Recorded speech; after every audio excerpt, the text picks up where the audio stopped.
வைத்துக் கொள்ளுங்கள்.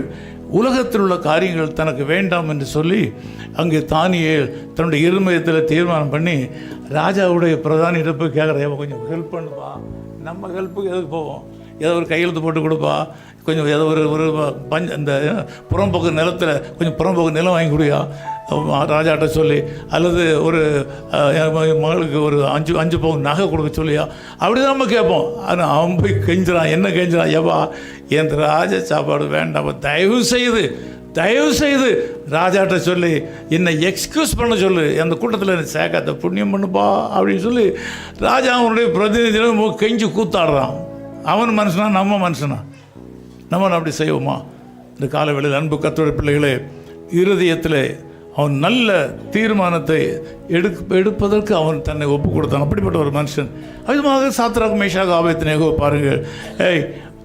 எங்கள் ஆண்டவர் எங்களை காப்பாற்ற வல்லவர். ஒருவேளை அவர் காப்பாமல் போனாலும் உனக்கு நாங்கள் கீழ்ப்படிய மாட்டோம். அல்லேலூயா சொல்லுமா? பாவத்திற்கு நாங்கள் இடம் கொடுக்க மாட்டோம்.